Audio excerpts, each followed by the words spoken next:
মৰমৰ ক্লাছ 12ৰ ছাত্ৰ-ছাত্ৰীসকল, তোমালোকে যদি এতিয়াও ভাবি আছা যে অমুকত ক্লাছ কৰিম, আমুক মাহৰ পৰা ইমান তাৰিখৰ পৰা ক্লাছ ষ্টাৰ্ট হ'ব, তেতিয়া পঢ়িম, ভালদৰে মোক কভাৰ কৰাই দিব, কমপ্লিট কৰাই দিব, তেতিয়াহ'লে এইটো এটা বিৰাট ভুল ধাৰণা। তোমালোকে পঢ়ি শেষ কৰালৈকে অলৰেডি আমাৰ চিন্ময় কেমেষ্ট্ৰি পইণ্টত কৰি থকা লাইভ কৰি থকা ছাত্ৰ-ছাত্ৰীয়ে তোমালোকৰ ক্লাছ ষ্টাৰ্ট ভালদৰে হোৱালৈকে আমাৰ ক্লাছ এটা চেপ্টাৰ পঢ়ি শেষেই কৰি দিব।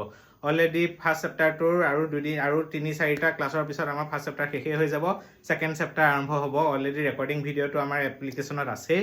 গতিকে ক্লাছ 12ত ভাবি থাকিব নালাগে। আৰু তোমালোকৰ এটা বস্তু চাবা, সদায় ডাঙৰ বস্তুৰ পিছত দৌৰি নাথাকিবা, ডাঙৰ প্লেটফৰ্ম বা ডাঙৰ কিবা বস্তুৰ পিছত যে মোক ইম্পৰ্টেঞ্চ পাম গোটেই বস্তুখিনি, সেইটো কিন্তু একদম মিছা ধাৰণা।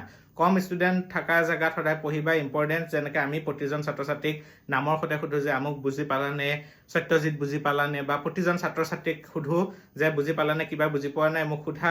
আৰু ইভেন তাৰ পিছতো যদি বুজি নাপায়, এনেকুৱা ৰেকৰ্ড আছে ক্লাছ 11ৰ অসমখনো কিমান ডাঙৰ, গৈ পেলাই ঘৰত ক্লাছ 11ৰ ছাত্ৰ-ছাত্ৰী 12ৰ ছাত্ৰ-ছাত্ৰীক গৈ ঘৰত গৈ পেলাই আমাৰ অনলাইন বেটছৰ ছাত্ৰ-ছাত্ৰীক ঘৰত গৈ পেলাই মই বুজাই থৈ আহিছোঁ পৰীক্ষাৰ আগত টপিক কোনবোৰ ইম্পৰ্টেণ্ট, পৰীক্ষাৰ 6 মাহ আগত বা 3 মাহৰ আগত বুজাই থৈ আহোঁ।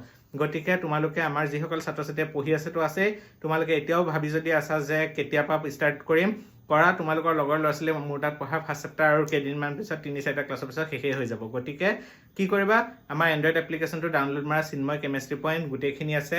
অসমীয়া মিডিয়ামৰ ছাত্ৰ-ছাত্ৰীয়ে অসমীয়া মিডিয়ামত জইন কৰা, ইংলিছ মিডিয়ামৰ ছাত্ৰ-ছাত্ৰীয়ে ইংলিছ মিডিয়ামত জইন কৰিব পাৰিবা। যিখিনি তোমালোকৰ নোট থাকিব তাততো লিখাই যোৱা যায়। বাকী মোৰ অফলাইন ক্লাছত ইমান ষ্টুডেণ্ট আছে, তোমাৰ IIT JEE এবাৰ কোৱালিফাই কৰিছে মেইনছ, বা আমাৰ কিমান 90+ ওপৰত পোৱা ষ্টুডেণ্ট যিখিনি নোটছ পঢ়ি দিয়ে, সেই নোটটোৰ ডাইৰেক্ট PDF মই ষ্টুডেণ্টক আমাৰ এণ্ড্ৰইড এপ্লিকেশ্যনত প্ৰভাইড কৰি দিওঁ। গোটেইখিনি পঢ়ি যোৱাৰ পিছত আৰু তাতে NCERT থাকিব, ইনটেক্স কুৱেশ্যন থাকিব, তাৰ এক্সাম্পল থাকিব, গোটেইখিনি কভাৰ কৰি থাকিব, PYQ থাকিব, প্ৰেক্টিকেলখিনি চাই দিয়ে যায়, আৰুনো কি লাগে, হয়নে?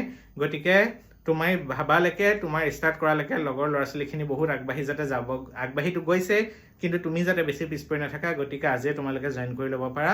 কিবা যদি অসুবিধা পোৱা, মোৰ ফোন নাম্বাৰ আছে 9365206075, জইন কৰি ল'ব পাৰা। CBSE ছাত্ৰ-ছাত্ৰীও পঢ়ি আছে, চেবাৰো পঢ়ি আছে সকলোৱে। গতিকে ইংলিছ মিডিয়ামত পঢ়িবা নে আছামিজ মিডিয়ামত পঢ়িবা, তোমালোকৰ নিজৰ দুইটাৰ অপশ্যন আমাৰ হাতত খোলা আছে। গতিকে জইন কৰিব পাৰিবা। ইনষ্টলমেণ্ট অপশ্যনো খোলা আছে। যদি কিবা পইচাৰ অসুবিধা আছে, ইনষ্টলমেণ্ট অপশ্যনত তোমালোকে 2 মাহ বা 2 মাহত তোমালোকে পে'মেণ্ট কৰিও তোমালোকে পঢ়িব পাৰিবা। বেছি নহয়, 1940 মানৰ ভিতৰতে তোমাৰ গোটেইখিনি কোৰ্চ এভেইলেবল হৈ যাব। ঠিক আছে, থেংক ইউ ভেৰি মাছ। আশা কৰিছোঁ তোমালোকৰ হেল্পফুল হওক।